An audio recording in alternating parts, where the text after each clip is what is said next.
Assalamualaikum warahmatullahi wabarakatuh. Bapak Ibu, saya ucapkan terima kasih atas kehadiran Bapak Ibu untuk mengikuti kegiatan hari ini, yaitu sosialisasi budaya positif. Puji syukur tak lupa kita panjatkan kehadirat Allah Subhanahu wa Ta'ala, karena pada hari ini kita masih diberikan limpahan kesehatan sehingga kita bisa melaksanakan aktivitas atau kegiatan pada pagi hari ini. Sholawat serta salam tak lupa kita aturkan kepada junjungan kita Nabi besar Muhammad SAW yang telah membawa kita ke jalan kebenaran. Bapak Ibu, untuk kegiatan hari ini nanti saya awali dengan kegiatan sosialisasi. Selanjutnya Bapak Ibu bisa menyampaikan pendapat, umpan balik, atau kita nanti akan melakukan sharing atau diskusi tentang kegiatan atau penerapan budaya disiplin positif atau budaya positif yang telah kita laksanakan di sekolah kita, sehingga nanti kedepannya sekolah kita memang benar-benar menerapkan budaya positif.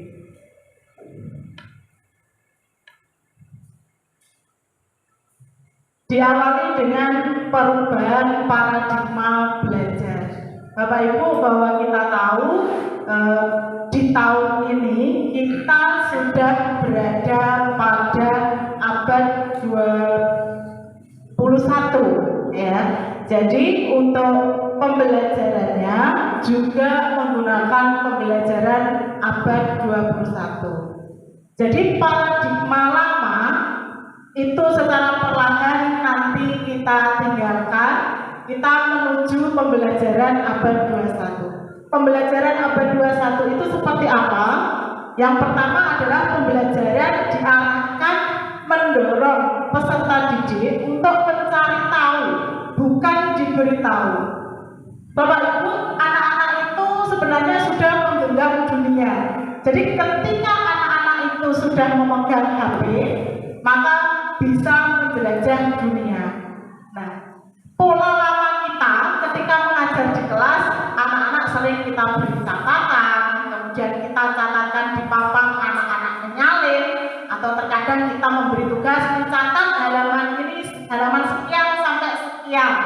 Lah, paradigma atau pola seperti itu mari perlahan-lahan kita ubah, Bapak Ibu, karena anak-anak ini bisa mencari tahu sendiri melalui internet atau melalui di situ ada YouTube, kemudian bisa juga dari literatur atau buku-buku yang sudah mereka miliki. Jadi biasakan anak untuk mencari tahu sendiri, bukan diberitahu. Kemudian mampu membina siswa berpikir kritis.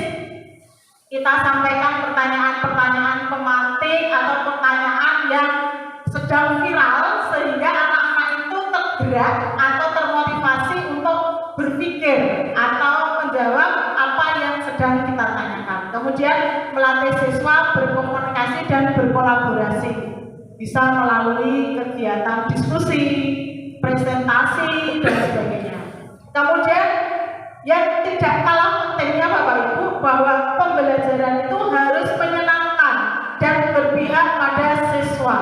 Sekarang sudah tidak zamannya guru masuk di kelas itu dengan marah-marah, kemudian dengan muka mencerem dan sebagainya, itu sudah tidak zamannya. Maka kita harapkan pembelajaran itu nanti bisa menyenangkan dan berpihak pada siswa. Kita gali kemampuan siswa, maunya siswa itu seperti apa. Nah, kemudian selanjutnya Bapak Ibu, bahwa menurut Ki Hajar Dewantara, Bapak Pendidikan kita, bahwa pendidikan itu memberi tuntunan terhadap segala kodrat yang dimiliki anak agar mencapai keselamatan dan kebahagiaan yang setinggi-tingginya sebagai manusia maupun sebagai anggota masyarakat. Seperti tadi Bapak Ibu, bahwa kita ciptakan anak-anak yang bahagia. Ketika anak itu bahagia, maka anak itu dengan mudah menerima apa yang kita sampaikan. Kemudian pembelajaran itu harus sesuai, atau pendidikan itu harus sesuai dengan kodrat alam dan kodrat zaman. Bapak Ibu harus dipahami bahwa anak itu mempunyai kemampuan yang unik. Kemampuan anak itu berbeda-beda. Ada anak yang senang nyanyi tapi tidak pandai di matematika. Ada anak yang senang hitung tetapi dia tidak pandai di olahraga. Atau ada anak yang senang gambar, dia tidak senang misalnya untuk olahraga. Jadi anak itu masing-masing mempunyai keunikannya. Nah, kemudian sesuai kodrat zaman seperti tadi bahwa kita sudah berada di abad 21, gunakan teknologi. Jadi kita gali kemampuan dan potensi anak sesuai dengan teknologi yang sedang berkembang saat ini. Kemudian bahwa pendidikan itu harus ada atau menciptakan perubahan budi pekerti. Budi pekerti itu perpaduan antara cipta, karsa, dan karya. Jadi yang selama ini sudah kita lakukan Bapak Ibu, bahwa kita sekarang ini atau dalam kegiatan pembelajaran selalu melakukan penyampaian hal-hal atau tentang pengetahuannya bagaimana, sikapnya bagaimana, kemudian psikomotor atau keterampilan yang akan kita kembangkan seperti apa. Kemudian yang harus kita jadikan patokan atau pegangan Bapak Ibu, tidak lupa yang terakhir ini, yaitu bahwa guru itu harus ing ngarsa sumtulodo, ing madya mangunarsa, dan tumuri handayani. Jadi di depan atau kita ing ngarsa sumtulodo itu berarti sebagai contoh bagi anak. Kemudian ing madya mangunarsa, tumuri handayani, kita dorong, kita beri motivasi anak-anak dalam segala hal sesuai dengan potensi yang dimilikinya. Bapak Ibu, kita ini sebagai pendidik itu ibaratnya sebagai petani. Kemudian anak-anak itu sebagai benih. Tugas kita adalah sebagai petani menanam. Kemudian menuntun. Ketika petani itu mulai menanam padi misalnya, tumbuh menjadi padi. Dalam perjalanan pasti ada gangguan, ada hama yang menyerang. Kemudian kita tuntun, artinya tanaman padi itu kalau tidak dipupuk maka dia tidak akan tumbuh subur. Sama dengan kita sebagai pendidik. Jadi tugas kita adalah menuntun anak. Kemudian misalnya ada gangguan, kita basmi, artinya kita lewati, kita selesaikan masalah-masalah itu, sehingga nanti akan muncul menjadi anak yang berkualitas dan punya budi pekerti yang baik. Sama seperti petani tadi. Petani, ibaratnya kita tadi kan sebagai pendidik itu ibaratnya sebagai petani yang bisa dilakukan apa? Merawat, membasmi hamanya, sehingga nanti akan muncul padi yang berkualitas. Jika menanam jagung berarti akan tumbuh jagung yang berkualitas. Kita tidak bisa memaksa kehendak anak, Bapak Ibu. Potensi yang sudah dimiliki anak itu yang kita bina. Kita tidak bisa menanam atau menginginkan atau merubah padi menjadi jagung, itu tidak bisa. Sama dengan sebaliknya, jagung kita paksa untuk berubah menjadi padi, itu juga tidak bisa. Jadi seperti itu untuk yang filosofi Ki Dewantara kita sebagai pendidik. Budaya positif yang akan kita laksanakan nanti Bapak Ibu, ada beberapa hal yang akan saya sampaikan. Yang pertama yaitu tentang disiplin positif. Kemudian Bapak Ibu mendengar, pasti sudah sering mendengar kata motivasi, hukuman, penghargaan, dan restitusi. Mungkin ada hal baru yang mungkin belum Bapak Ibu pahami. Kemudian keyakinan kelas, yang keempat kebutuhan dasar manusia, yang kelima posisi kontrol, dan yang keenam adalah tiga restitusi. Bapak Ibu, keenam-enamnya ini akan kita pelajari, akan kita bahas satu persatu. Yang pertama yaitu tentang disiplin positif. Nah, Bapak Ibu, biar tidak tegang, Bapak Ibu mohon berpasangan dengan teman sebelahnya. Nah, Bapak Ibu yang satu berperan sebagai A, yang satunya lagi berperan sebagai B. Bayangkan Bapak Ibu yang berperan sebagai A itu menggenggam sesuatu yang sangat berharga dalam kepalan tangannya. Ya, sesuatu yang sangat berharga bagi kehidupan Bapak Ibu. Sangat penting sekali dalam kehidupan Bapak Ibu. Jenengan genggam. Kemudian yang nomor satunya, yang B, berusaha untuk membuka dengan bujukan, dengan rayuan, dengan penawaran yang beraneka ragam, sehingga anak itu nanti bersedia untuk membuka. Maka Bapak Ibu bisa berpasangan dengan teman sebelahnya. Saya beri waktu 10 detik, saya hitung atau saya hitung sampai 10 ya, mulai dari sekarang. Oke Bapak Ibu, saya hitung mulai sekarang. 1, 2, 3, 4, 5,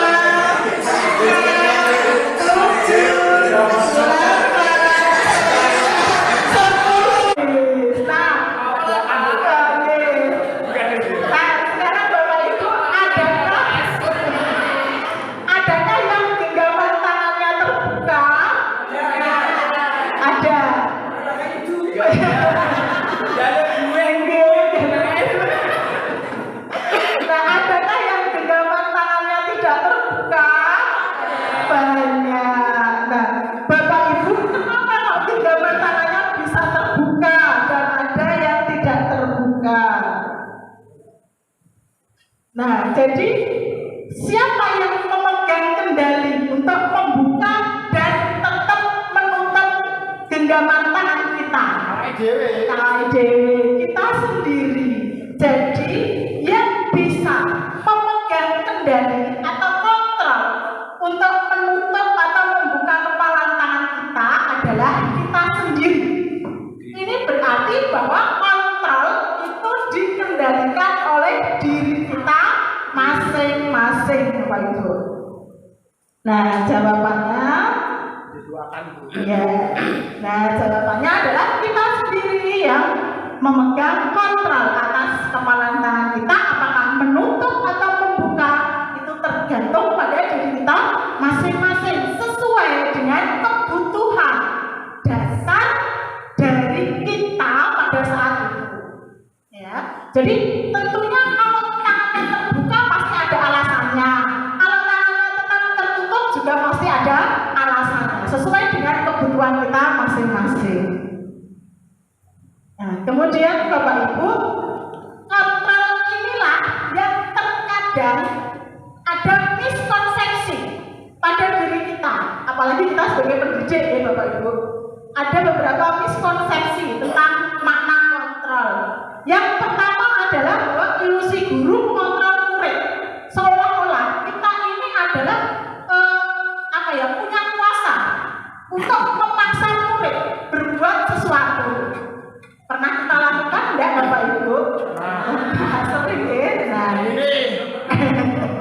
jadi kita itu mempunyai ilusi bahwa guru mengontrol murid. Jadi kita itu sebenarnya tidak dapat memaksa murid untuk berbuat sesuatu. Nah, ketika murid melakukannya, sebenarnya kita tidak sadar bahwa murid itu sedang mengizinkan dirinya untuk kita kontrol. Ya, kita tidak sadar bahwa sebenarnya murid itu pasrah, sedang mengizinkan dirinya untuk kita kontrol. Nah, kemudian semua perilaku itu ada tujuan, bahkan terhadap perilaku yang tidak kita sukai. Jadi semua perilaku pasti ada tujuannya. Nah, kemudian yang kedua Bapak Ibu, ilusi bahwa penguatan positif itu efektif dan bermanfaat. Nah, misalnya bujukan.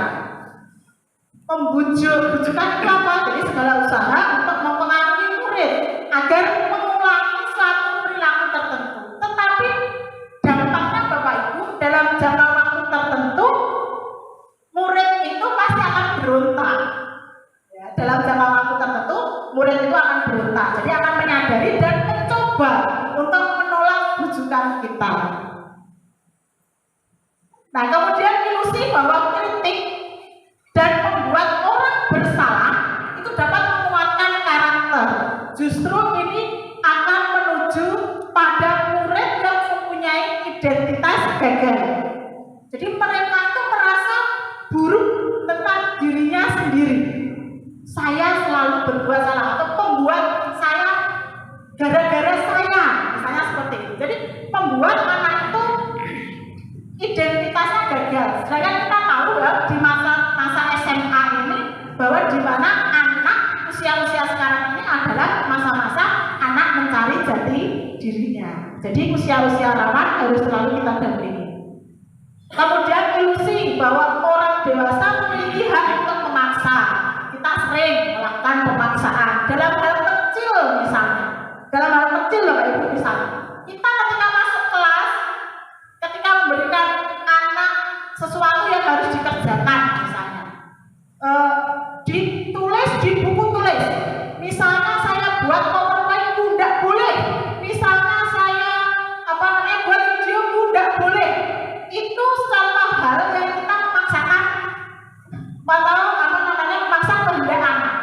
Jadi mulai sekarang Bapak Ibu kita beri anak itu kebebasan kreativitas sesuai dengan potensi yang dimiliki oleh masing-masing anak. Nah, bagaimana Bapak Ibu cara kita merubah paradigma kita kepada pendekatan teori kontrol? Perubahan itu Bapak Ibu tidak bisa dilakukan secara instan. Dilakukan secara bertahap, perlahan, sedikit demi sedikit. Jadi untuk merubah perilaku itu membutuhkan waktu. Kalau tidak dimulai dari sekarang, maka nanti waktu akan terbuang percuma. Nah, kemudian mengubah kerangka acuan kita. Ubahlah bagaimana kita melihat dunia, bagaimana kita berpikir tentang manusia. Jadi kita itu sebagai pendidik dalam proses pendidikan atau pengajaran kita diwajibkan untuk memanusiakan manusia, Bapak Ibu. Ya. Kita ini berhamba pada murid atau berhamba pada siswa. Makna berhamba ini bukan berarti kita menjadi budak atau enggak, atau kita harus menuruti semua kemauan siswa, tidak. Tetapi yang saya sampaikan tadi bahwa kita tuntun anak kemauannya seperti apa, potensi yang dimilikinya seperti apa. Nah, sekarang yang mungkin menarik di benak Bapak Ibu adalah tentang kata disiplin. Tentang kata disiplin.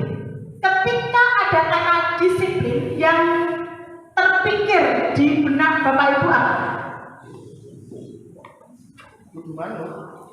Harus manut. Disiplin yang terbenar, peraturan. Ada lagi Bapak Ibu yang terbersih atau ketika ada orang disiplin yang harus dilakukan anak itu apa? Misalnya yang terbersih di pikiran Bapak Ibu apa? Harus manut. Ada yang mengatakan peraturan. Ada lagi Bapak Ibu? Tepat waktu. Tertib. Jadi ketika kata disiplin, maka nanti ada beberapa hal yang bisa Bapak Ibu yang ada di pikiran banyak sekali ya.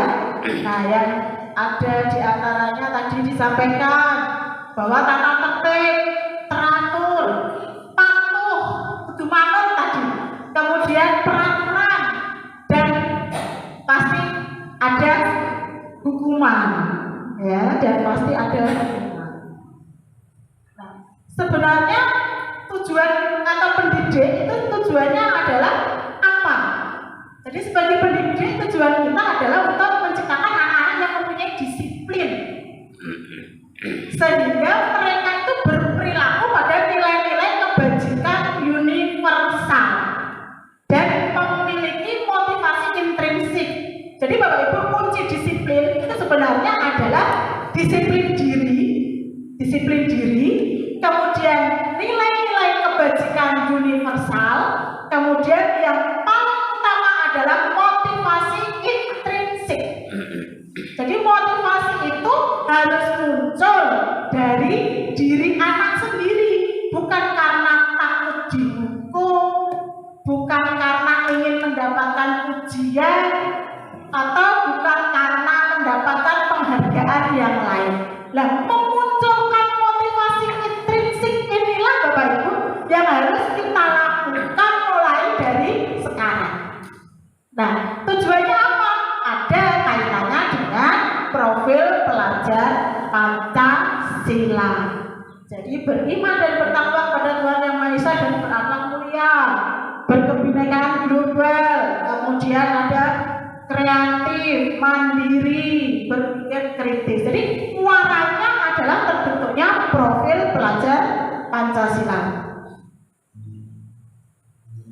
Nah ini ya, tadi sudah saya sampaikan bahwa disiplin sebagai bentuk kontrol diri, dan Bapak Ibu, nilai-nilai kebajikan universal itu harus sudah disepakati bersama.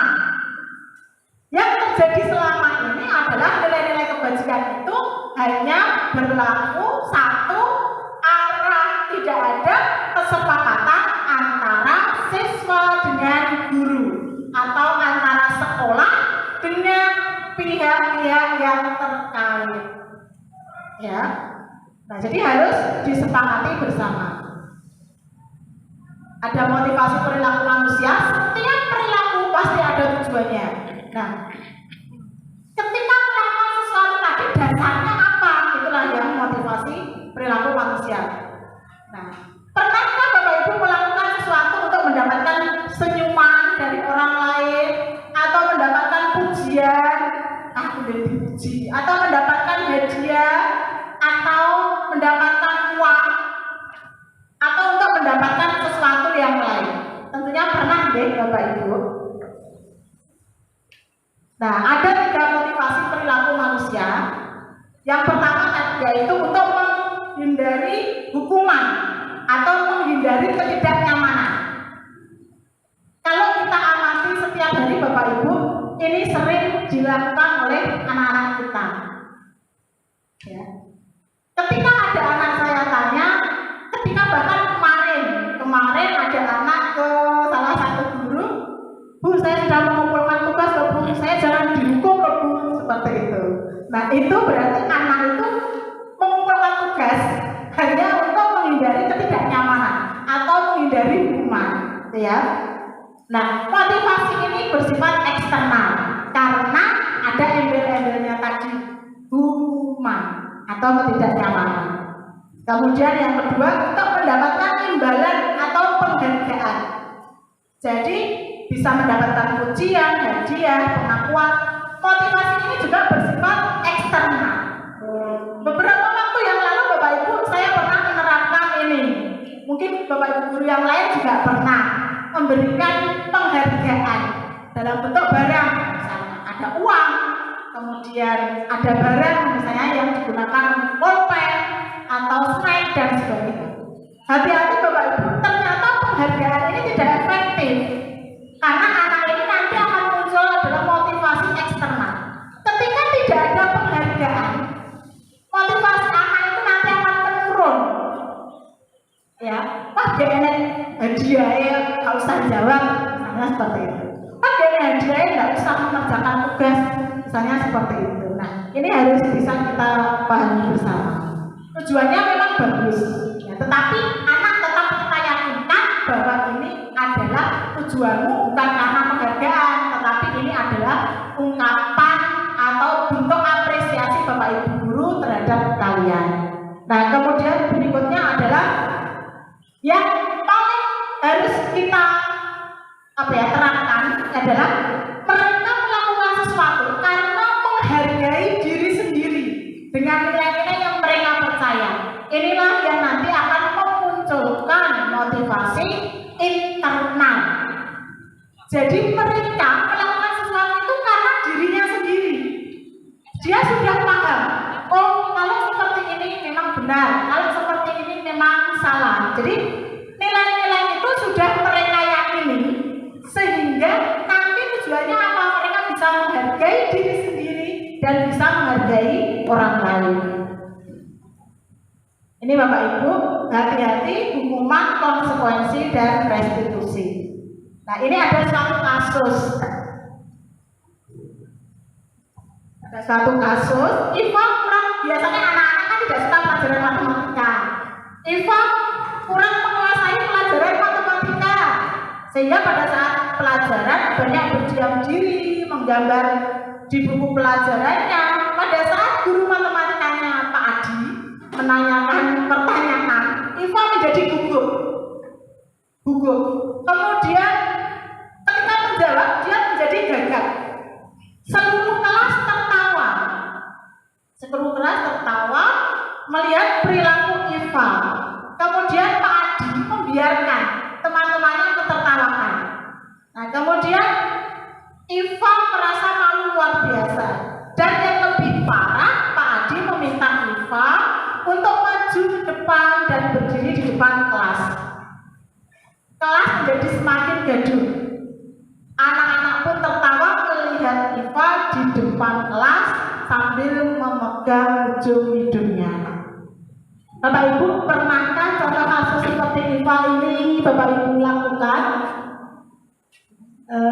Ada hal-hal yang sama atau tidak sepenuhnya sama Bapak Ibu? Ketika ada anak rame atau apa langsung Bapak Ibu tunjuk, ketika menjawab dia gagap dan gugup. Pernahkah Bapak Ibu? Sering, pernah. Okay.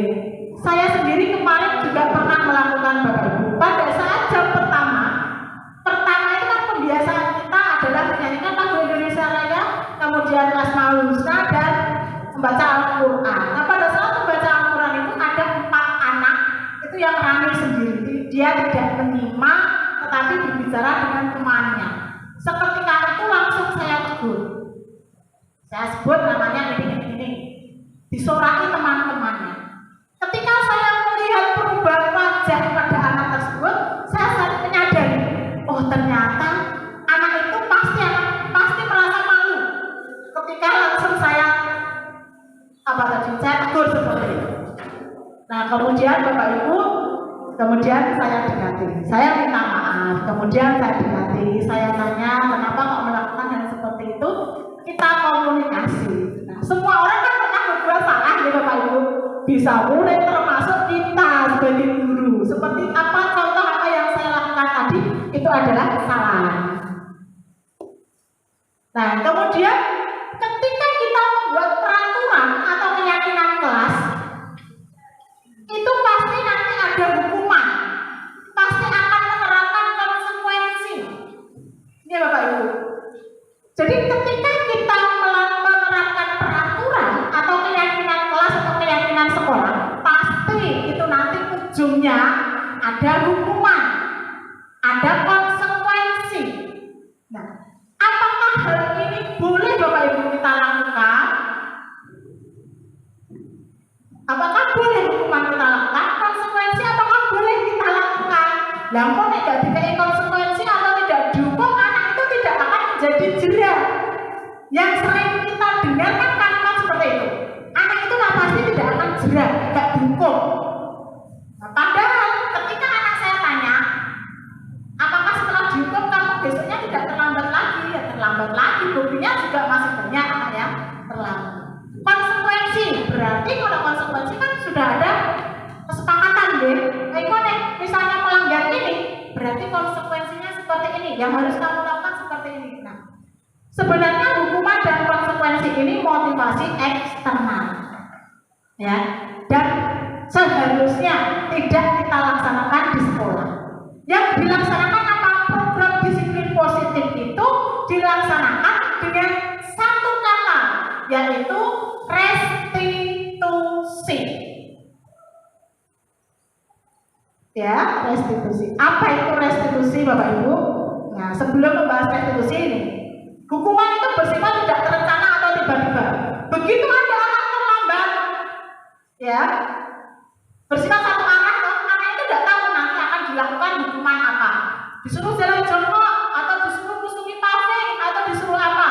Anak kan sebelumnya tidak tahu, tidak ada komunikasi dengan anak. Yang menerapkan itu siapa? Ya gurunya yang melakukan hukuman atau orang yang akan melakukan hukuman. Kemudian diberikan itu bisa berupa fisik seperti tadi, melibatkan fisik atau psikis. Murid atau siswa bisa disakiti oleh suatu perbuatan atau kata-kata. Dan boleh Bapak Ibu tanya ke anak-anak, ketika anak-anak itu diberi hukuman, reaksinya seperti apa? Apa yang dia rasakan? Yang pertama, dia malu. Sudah jelas Bapak Ibu. Ini juga sudah pernah saya tanyakan ke anak. Malu. Setelah malu bagaimana? Ketika anak itu malu, maka motivasi dirinya akan turun. Dia menjadi tidak percaya diri. Bahkan ketika anak dihukum misalnya di lapangan dan disaksikan banyak orang, misalnya anak perempuan itu kan sensitif, dia tidak akan berani keluar kelas. Pasti pada hari itu dia di dalam terus. Pasti akan mikir terus. Ya, itu luar biasanya efek dari hukuman. Tidak hanya fisik Bapak Ibu, bisa berupa kata-kata kasar atau kata-kata yang menjatuhkan, itu juga menurunkan rasa percaya diri anak. Nah, kemudian berikutnya konsekuensi. Kalau konsekuensi itu memang sudah disepakati Bapak Ibu, sudah disepakati. Tetapi biasanya bentuk konsekuensinya itu dibuat oleh guru. Tetapi anak sudah mengetahui sebelumnya. Jadi konsekuensinya jika melanggar, nanti hukumannya ini. Misalnya tugas dikumpulkan tepat waktu. Pada saat itu ada PR, anak tidak mengerjakan pada jam pelajaran. Terus kita kan menyampaikan tugas harus dikumpulkan hari ini. Maka anak itu pada saat jam istirahat misalnya, dia nanti akan mengerjakan tugasnya. Sehingga kan harusnya anak itu di istirahat, itu kan mengerjakan waktu digunakan untuk istirahat. Tetapi justru malah digunakan untuk mengerjakan tugas. Ini sebenarnya tujuannya itu semuanya bagus Bapak Ibu, tetapi penerapannya itu yang perlu kita pertimbangkan. Ini murid dibuat tidak nyaman dalam jangka waktu yang pendek. Tapi kalau hukuman, ketidaknyamanan itu dalam jangka waktu yang panjang, bahkan bisa menjadi pendendam.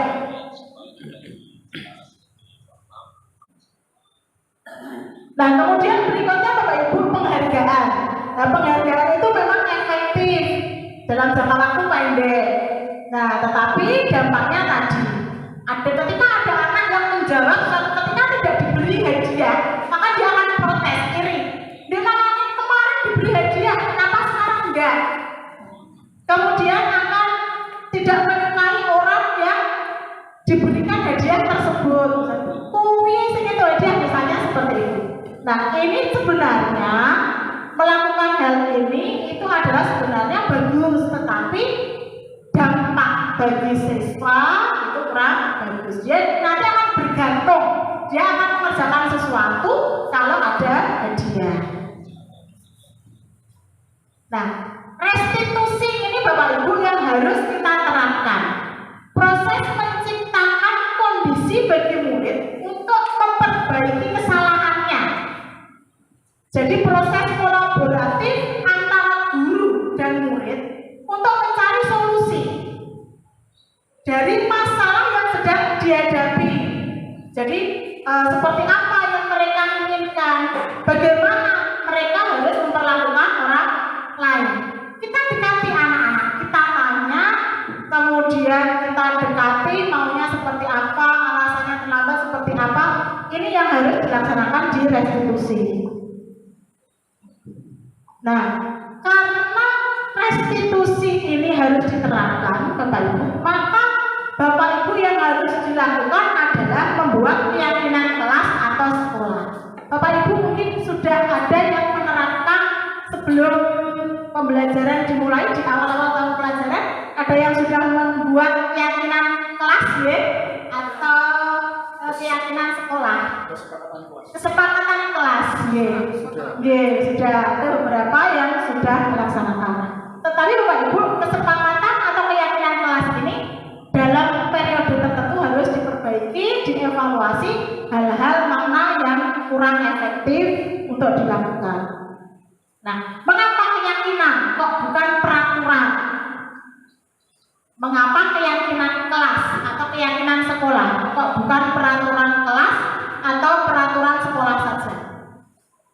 Keyakinan itu Bapak Ibu berisi tentang nilai-nilai kebajikan universal yang disepakati secara tersirat dan tersurat, sehingga nanti seseorang ini akan lebih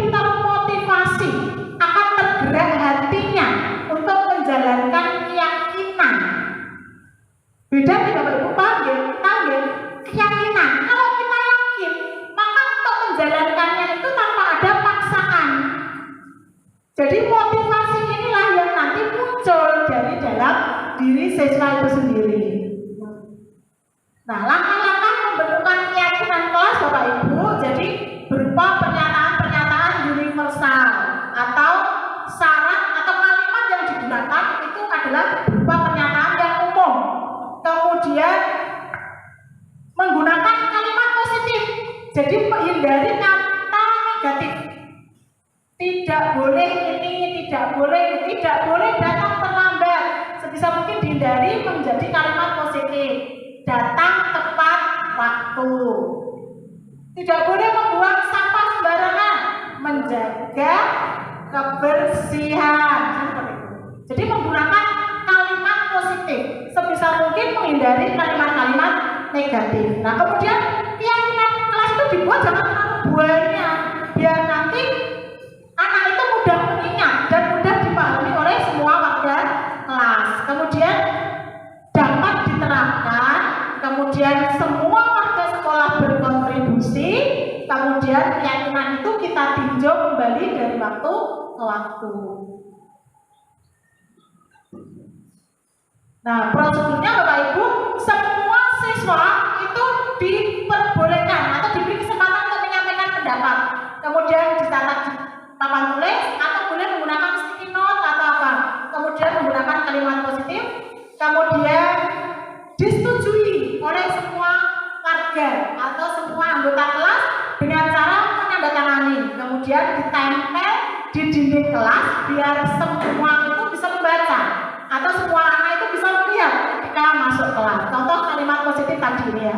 Menyapa teman dan guru, menyerahkan tugas tepat waktu dan sebagainya. Nah, Bapak Ibu, ini contoh yang kelas yang sudah saya buat.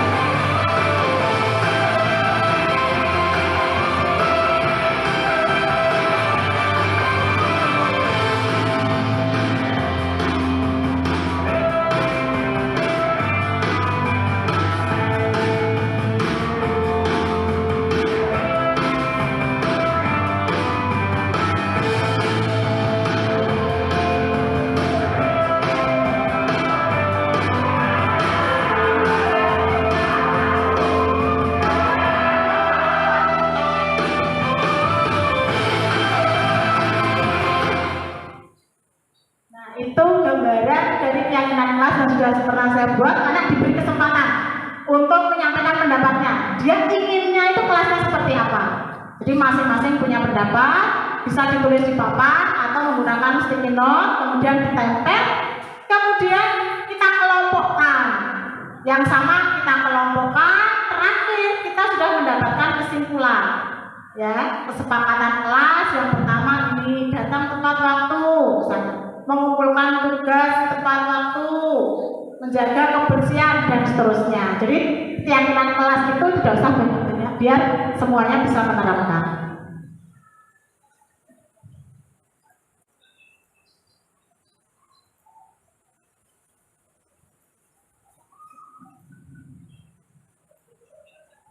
Nah, Bapak Ibu, terkadang kita ini menjumpai siswa yang sok-sok alay misalnya.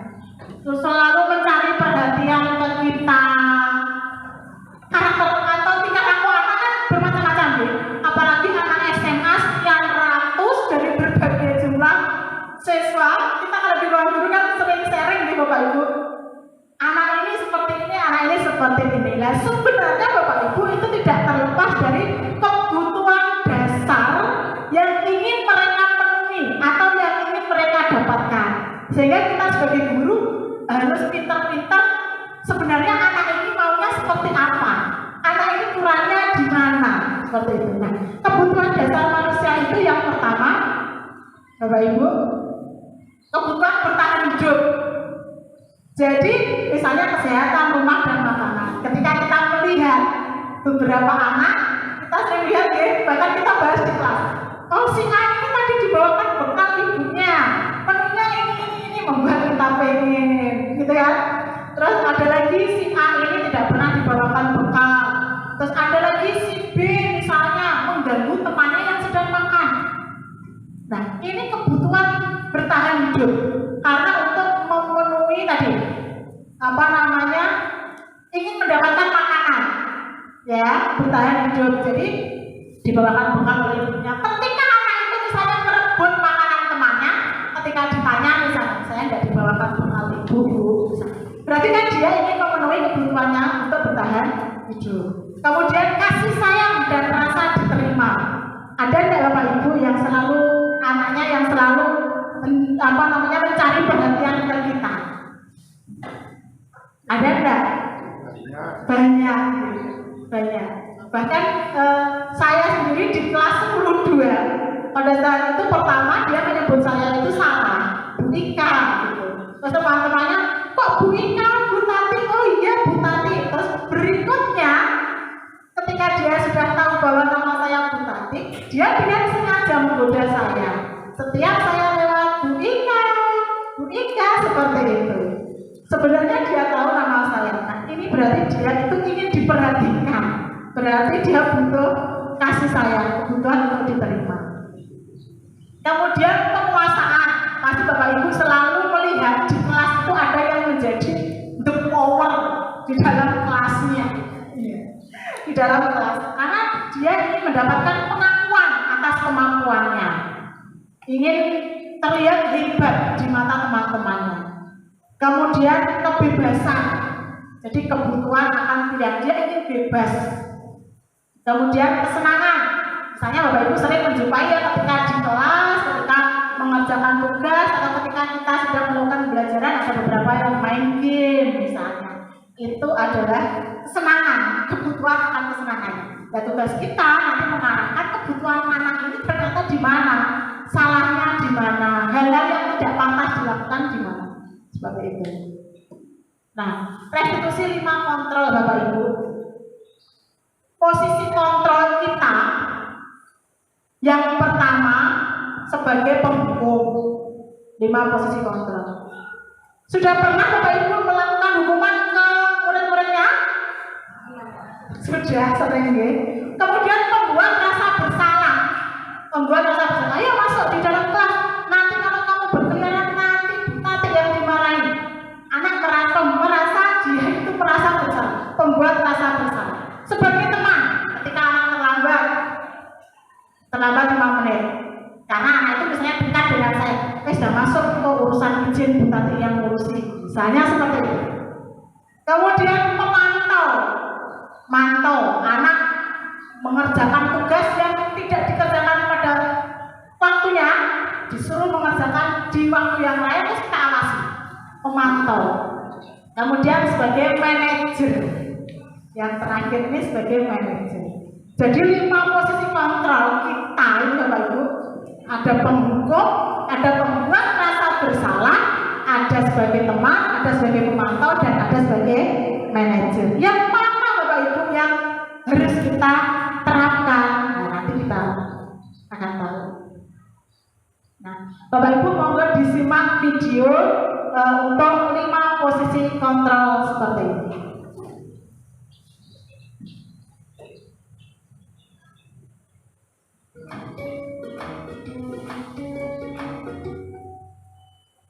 Salam bahagia Ibu dan Bapak Guru hebat. Dalam penerapan disiplin positif restitusi, salah satu program yang dikembangkan adalah 5 posisi kontrol. 5 posisi kontrol dalam restitusi adalah proses perjalanan seorang pendidik agar dapat mengenali dirinya. Pada video kali ini, kita akan membahas tentang 5 posisi kontrol yang dikembangkan oleh gaya dosen dan contoh penerapannya.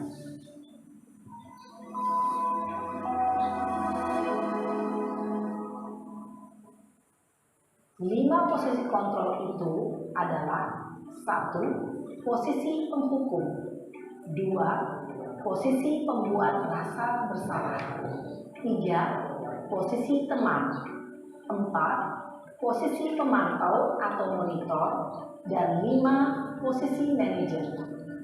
Untuk lebih memahami kelima posisi tersebut, mari kita saksikan kasus Naren yang terlambat hadir 20 menit di sekolah dan melihat bagaimana kelima posisi kontrol dalam menghadapi masalah tersebut.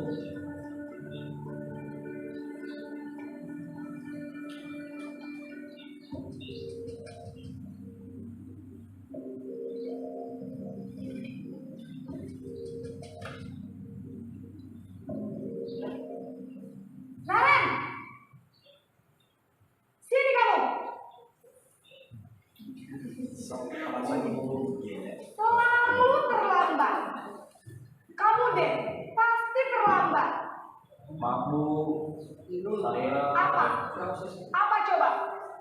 Alasan kamu apa lagi? Kapan sih kamu tidak terlambat?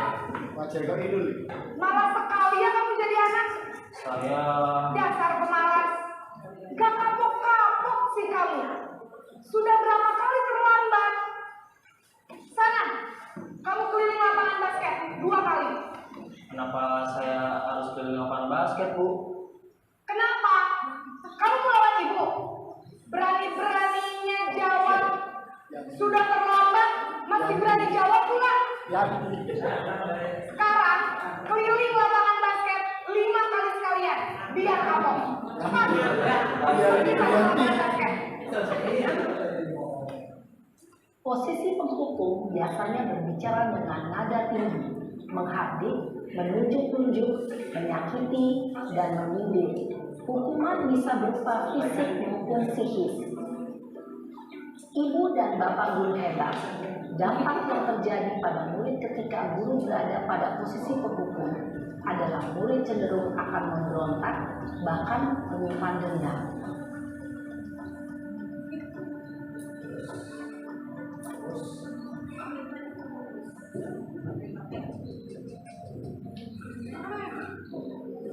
Naren!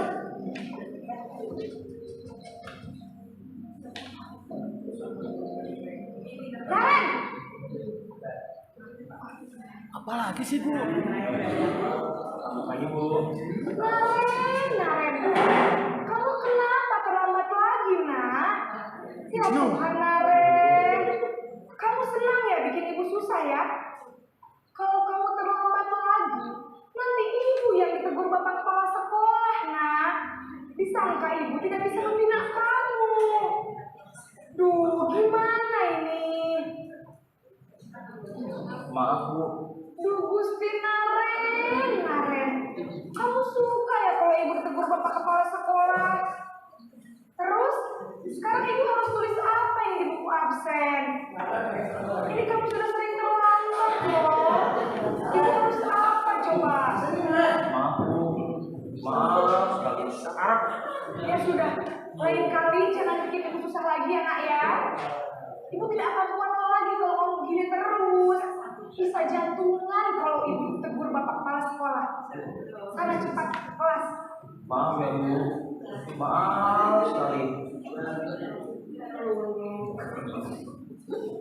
Posisi pembuat rasa bersalah berbicara dengan nada tenang, cenderung lembut. Namun kata-kata yang diutarakan membuat murid merasa menjadi orang yang gagal, memandang buruk dirinya sendiri, merasa tidak berharga, dan tidak sanggup membahagiakan orang lain. Ketika guru mengambil posisi pembuat rasa bersalah, murid akan menganggap dirinya yang bersalah dan ia akan menyimpan emosi negatif tersebut di dalam dirinya.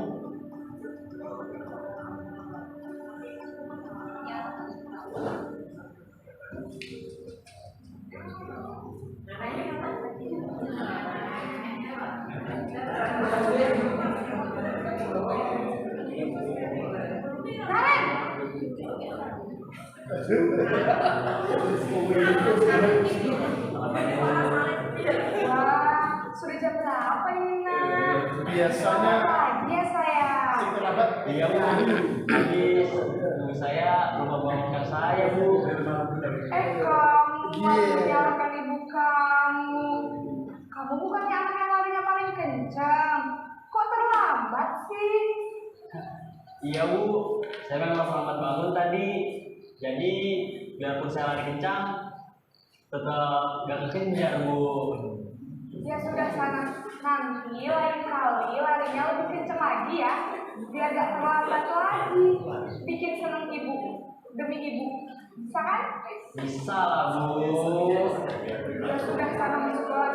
Ibu beresin urusan absen kamu. Kamu ini ada-ada saja.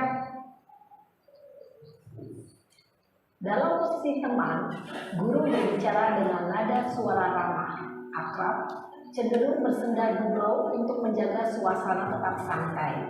Murid akan merasa senang, aman, dan akrab dengan guru. Identitas yang tercipta adalah identitas sukses atau berhasil. Namun, perlu diingat, karena ini masih dorongan eksternal, maka ada faktor ketergantungan dari murid kepada orang tertentu. Di sini, guru absennya, sehingga di lain waktu, murid bisa berperilaku baik, namun hanya kepada orang-orang tertentu saja.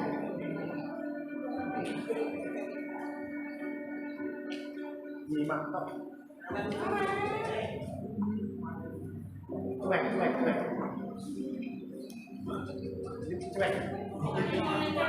Cuek toy.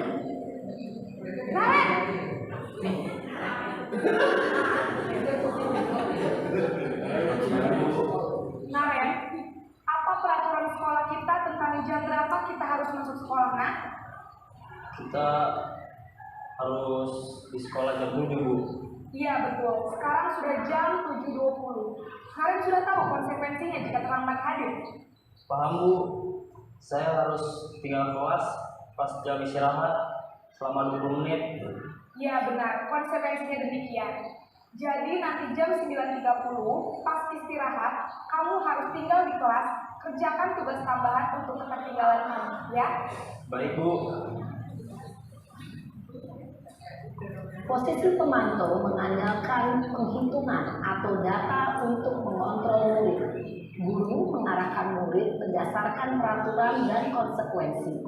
Seorang pemantau menunjukkan bahasa tubuh dan ekspresi wajah yang datar dan cenderung formal.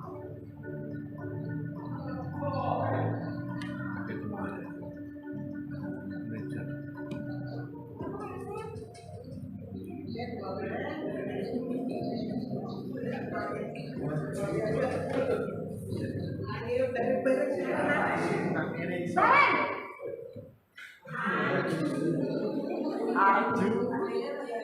Main, Bu. Selamat pagi, Naren. Maaf, Bu. Saya terlambat. Ya, sekolah masuknya jam 7, sekarang sudah jam 7.20. Jadi sekarang bagaimana ini, Naren? Maaf, Bu. Saya lupa setel alarm saya semalam. Baiklah, menurut kamu, keyakinan sekolah yang mana yang perlu kamu tingkatkan? Menghargai diri sendiri dan orang lain mungkin, ya, Bu. Setuju. Jadi, apakah Naren meyakini prinsip saling menghormati tersebut? Iya, Bu. Saya meyakininya. Apakah Naren bersedia memperbaiki masalah keterlambatan ini? Bersedia, Bu. Bagaimana kamu akan memperbaiki masalah keterlambatan ini? Saya akan coba untuk tidak lupa menyetel alarm saya, Bu. Baik, kalau Naren lupa menyetel alarm di rumah, ada orang yang kira-kira bisa bantu mengingatkan tidak? Ada, Bu. Kakak saya, Kak Emma. Ada lagi selain Kak Emma? Selain Kak Emma, ada ibu saya. Baik, jadi yang mengingatkan Naren adalah Kak Emma dan ibu kamu, ya? Kira-kira akan mulai setel alarm kapan ya, Naren? Setelah pulang sekolah, akan segera saya lakukan. Baik, jadi Naren akan setel alarm untuk bangun besok pagi dan akan diingatkan oleh kakak dan ibunda Naren, ya? Ada lagi yang mungkin perlu dilakukan, Naren? Agar tidak terlambat bangun lagi. Tidak ada, Bu. Baik, Naren. Terima kasih untuk kerjasama kamu. Sekarang kamu harus kembali ke kelas untuk belajar. Baik, Bu. Terima kasih. Posisi manajer adalah posisi kontrol yang disarankan untuk membimbing murid memiliki sikap disiplin yang positif, yaitu murid yang mandiri, bertanggung jawab, dan dapat memecahkan masalah. Tujuan dari posisi ini adalah agar murid dapat berefleksi atas tindakannya. Guru akan dengan tulus memberikan pertanyaan-pertanyaan bermakna, sehingga membuat murid dapat belajar dari kesalahannya dan mencari sebuah solusi untuk menyelesaikannya. Ibu dan bapak guru hebat, setelah mengamati adegan kelima posisi kontrol tadi, kira-kira posisi mana yang paling ideal? Posisi mana yang dapat menunjang motivasi intrinsik murid? Ya, tentu posisi manajer. Posisi ini memang posisi ideal yang ingin dituju setiap pendidik. Pada posisi inilah, guru dapat menerapkan disiplin positif yang berpihak pada murid, yang memerdekakan murid. Perjalanan seorang pendidik tentunya tidak mudah untuk sampai pada posisi seorang manajer. Namun, tujuan kita pasti, yaitu menciptakan murid-murid yang mandiri, merdeka, dan bertanggung jawab. Semoga penggambaran 5 posisi kontrol yang telah diperlihatkan ini dapat menjadi ajang refleksi bagi kita semua, agar dapat terus mengasah dan menerapkan disiplin positif yang memerdekakan murid. Mari terus berlatih dan bersemangat. Selamat menerapkan. Salam dan bahagia, Ibu dan Bapak Guru hebat.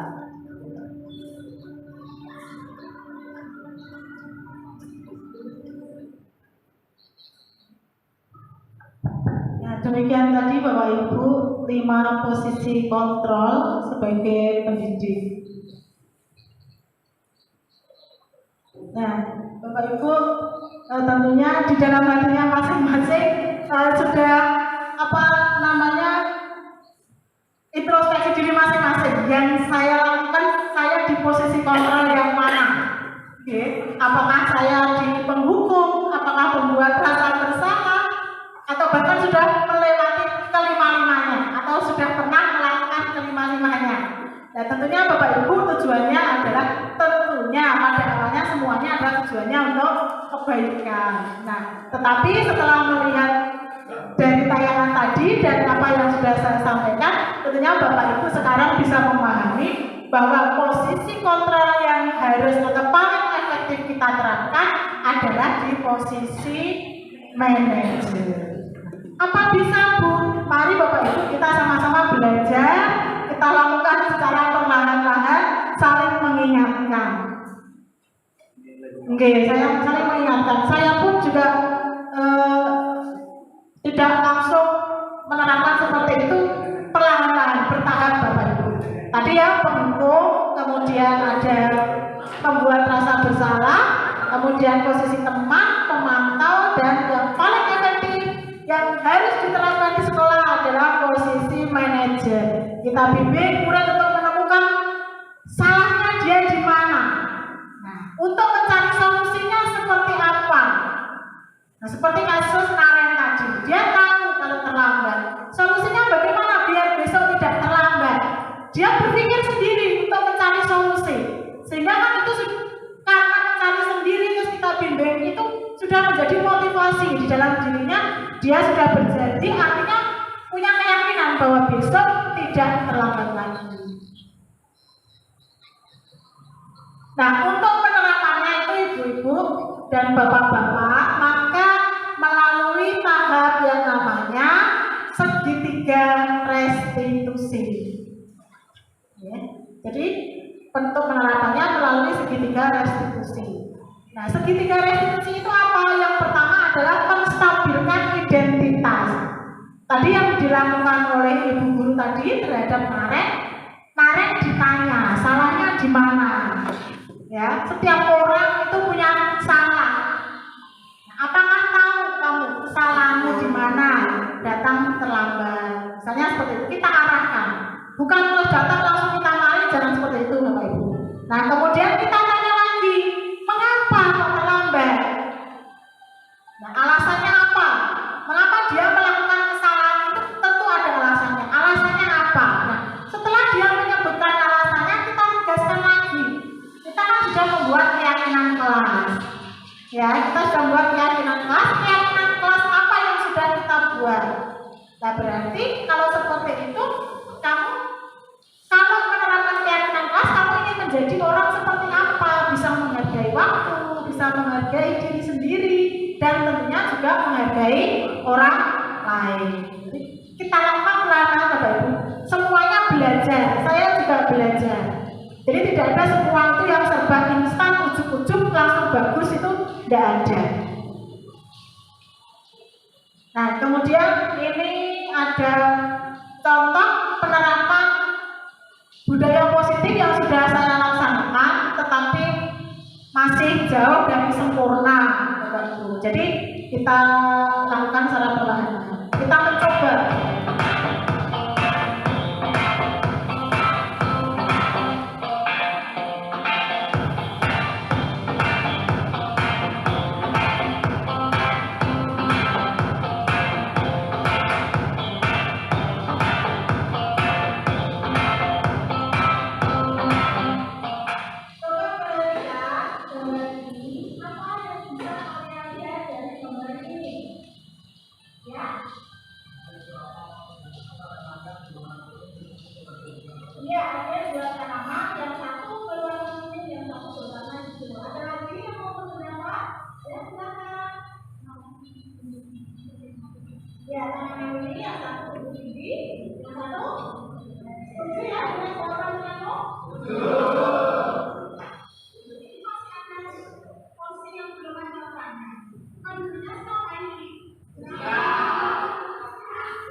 Tio.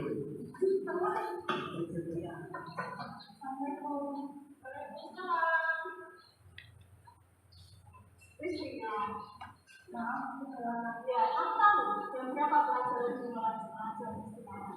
Jam 10 lebih 15 menit. Jam 10 lebih 15 menit. Apa yang sudah ditayangkan?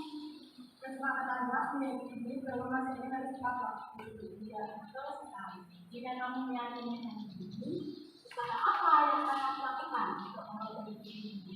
Saya akan berusaha menggunakan waktu kuliah saya sehingga saat masuk kelas tidak benar.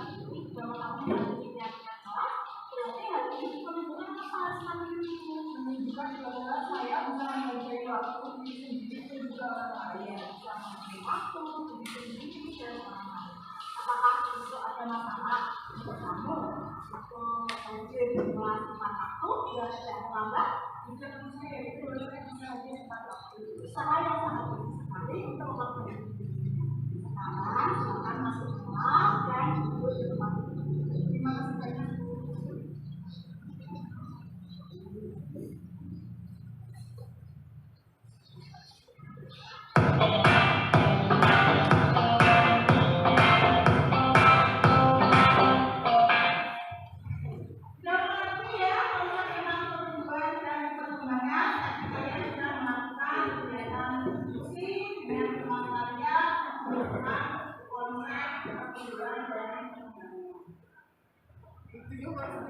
Tio.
Kira-kira kalau besok akan ulang lagi ya? Bisa menurut saya? Bagaimana cara kamu buktikan biar kamu tidak sekali lagi salah menurut kamu? Tidak akan mengerti.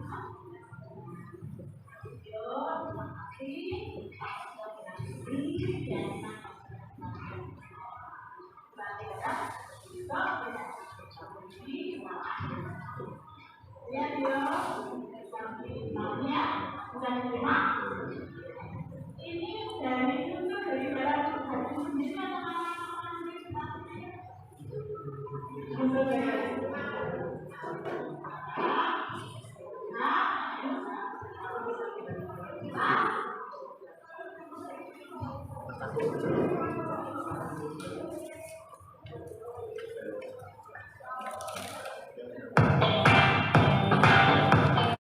Perasaan saya saat melakukan melaksanakan praktek segitiga restitusi sangat senang sekali.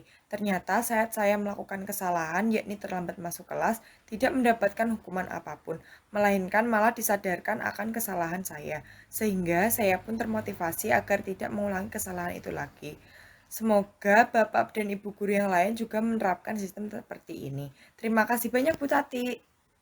Itu Bapak Ibu ya, contoh dari penerapan segitiga restitusi. Jadi yang pertama yang harus kita lakukan adalah bahwa menstabilkan identitas. Kita pahami, kita bimbing siswa untuk menemukan kesalahannya di mana. Kemudian kita beri penguatan bahwa memang manusia ini tidak ada yang sempurna, semuanya pernah berbuat salah, tapi tidak terus tiap hari berbuat salah. Nah, kemudian kita yakinkan lagi bahwa tentunya mereka melakukan itu ada alasannya. Kita tanya alasannya kenapa. Nah, kemudian kita pahamkan karena kita sudah membuat keyakinan kelas, berarti kita tanyakan lagi keyakinan kelas yang sudah disepakati itu apa. Dengan melakukan hal-hal seperti itu berarti kalian ingin menjadi orang seperti apa. Seperti itu Bapak Ibu. Nah, kemudian yang terakhir Bapak Ibu, bahwa upaya-upaya yang dapat dilakukan dalam membangun budaya positif di sekolah itu yang pertama adalah tentunya membutuhkan proses yang tidak bisa dilaksanakan dalam waktu singkat. Ini harus kita pahami. Kita melakukan secara perlahan-lahan, 1 orang, 2 orang, selanjutnya nanti lama-kelamaan di sekolah kita ini akan muncul budaya positif. Kemudian membutuhkan keterlibatan semua pemangku kepentingan.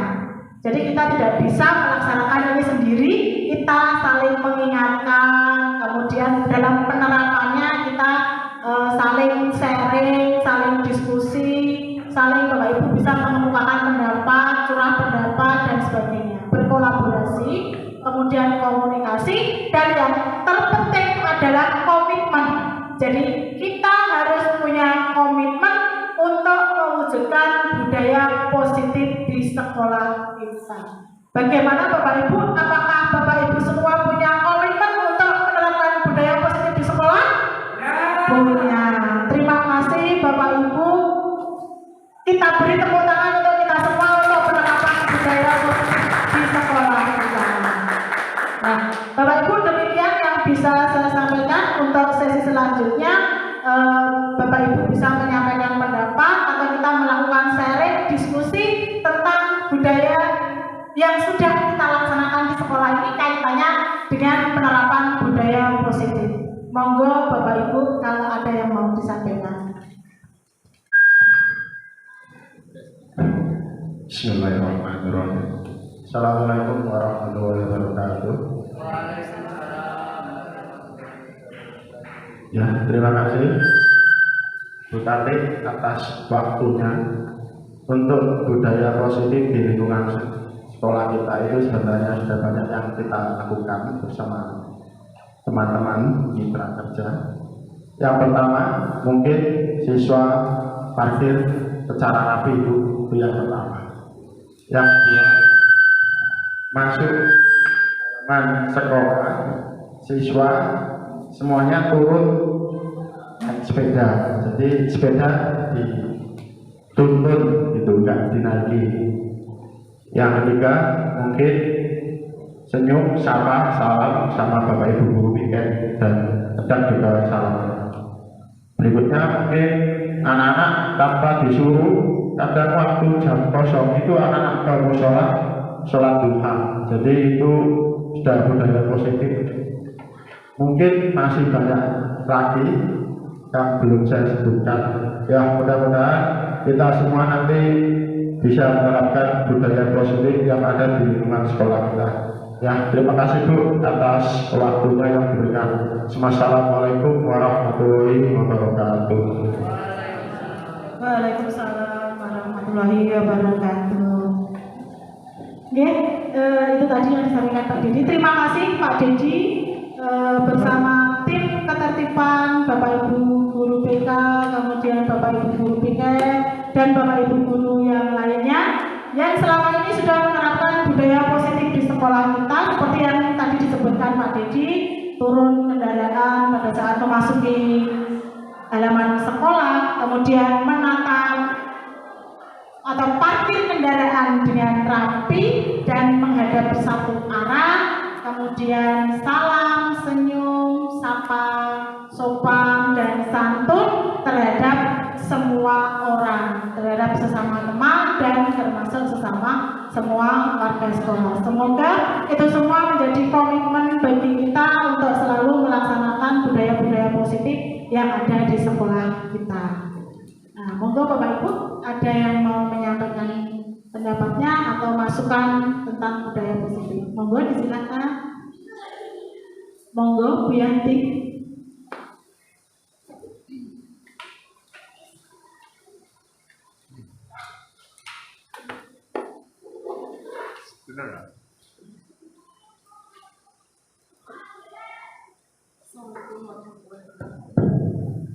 Assalamualaikum warahmatullahi wabarakatuh. Di sini saya belajar untuk mendapatkan membangun berkomitmen untuk budaya positif di sekolah. Di sini saya sebagai guru sejarah, apalagi jam terakhir ini detik-detik anak-anak itu semangatnya sudah ingin pulang, sudah pikirannya sudah tidak fokus. Nah, di sini saya berupaya bagaimana membuat kelas itu interaktif, bagaimana kelas itu bisa menyenangkan untuk anak didik. Nah, di sini saya berupaya bagaimana pembelajaran sejarah itu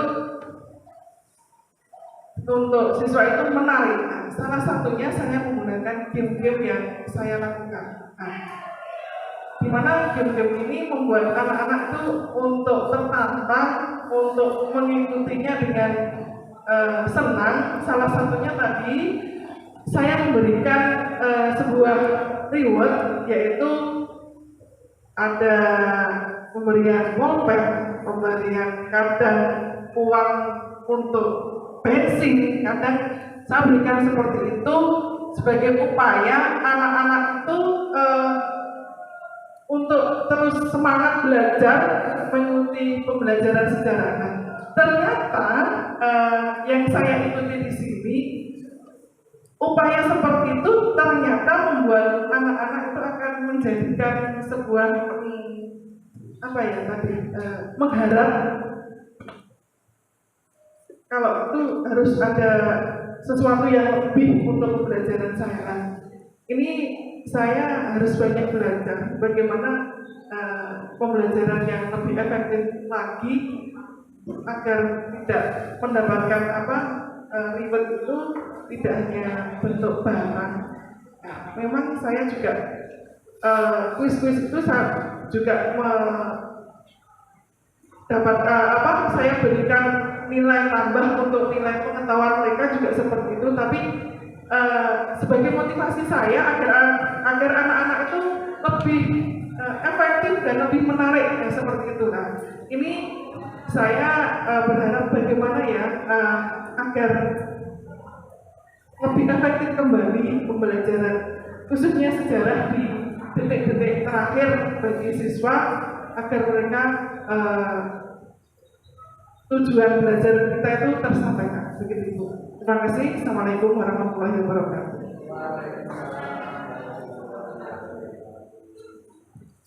Terima kasih Bu Yanti. Jadi Bapak Ibu, Bu Yanti ini luar biasa sudah mengkaitkan tentang budaya positif dengan filosofi Ki Hajar Dewantara. Jadi pembelajaran itu kan harus menyenangkan, kemudian membangun kreativitas siswa.